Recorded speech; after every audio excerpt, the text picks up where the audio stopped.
Hello everyone, I'm going to make a Korean cucumber salad.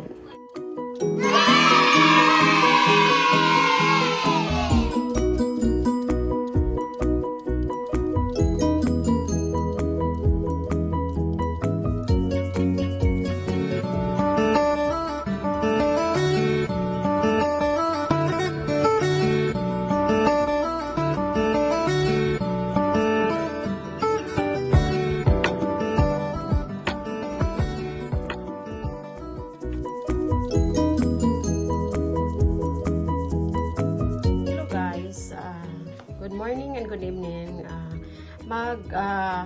Gawa tayo ng cucumber salad. Binalatan ko lang itong cucumber. Bali, 3 Korean cucumber. Kung malaki yung mga seeds niya, you have to take off your seeds.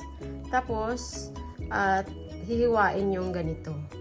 Hugasan yung mabuti at hiwain yung ganito. So, this is a Korean salad, cucumber with spicy.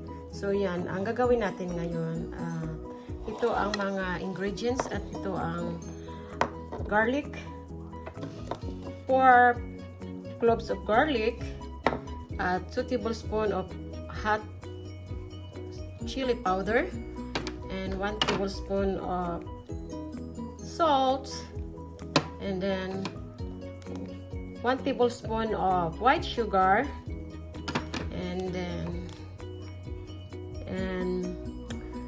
oil sesame, 2 tablespoons, and 1 tablespoon of fish sauce, and then of course yung soy sauce or different soy sauce at sesame seeds.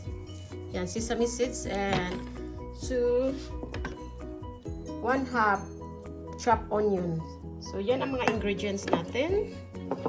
So, those are the ingredients. Ito, 3 pieces of cucumber at hinati ko lang ng ganitong pag-slice. Kung malaki naman yan, if the seeds is big, you have to scrape with a spoon. But it's not big, so I leave this way. So, because it's the young, look, very young, the seeds. So, now we're going to mix the sauce. So, we have to put the onions. Ito pala, nalimutan ko pala. And also this onion chives or scallion. We have chopped scallion and we have like long scallion like size of the cucumber. Now we're going to mix the ingredients. The half of onions. And then chop up garlic, fresh garlic, 2 tablespoons of 1 tablespoon of sugar, 1 tablespoon of fish sauce, and we have to put salt, chili powder, 3 tablespoons of soy sauce. Yan. And this the onion chive. To mix it well. Mix mo lang. And very easy to make it. So, and then we have to pour the, so of course, sesame seeds.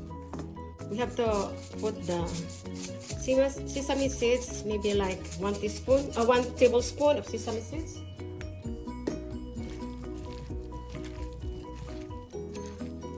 So it's very easy how to make the cucumber Korean salad, and then parang kaunti lang siya. We need to add more chili powder, parang kasi gusto nyo spicy masyado. So we need to add the chili powder more, like a half teaspoon. So this is the chili powder about the Korean store. You can make a kimchi of this. Yan. You have to, yan.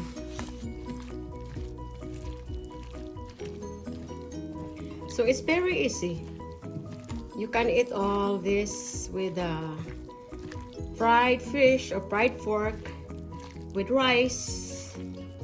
See, to those who don't subscribe my YouTube channel, please subscribe, likes, and leave comments so I will come back to you as soon as I can. So here, and I will put all the ingredients on the words of the every items or every recipes. Now I'm going to separate this and put aside another plate.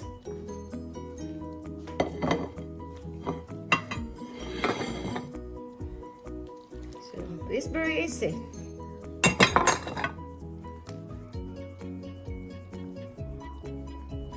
Here, it's easy to we put the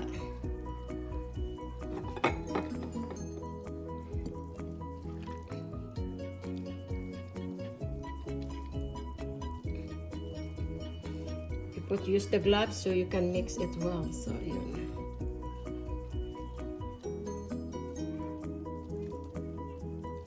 So to those who don't subscribe my YouTube channel and follow my Facebook Reels, click the subscribe and leave comments below, and I will come back to you as soon as I can. So thank you for watching my YouTube channel, and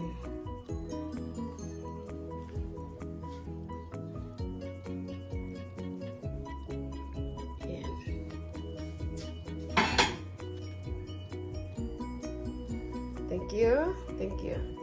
So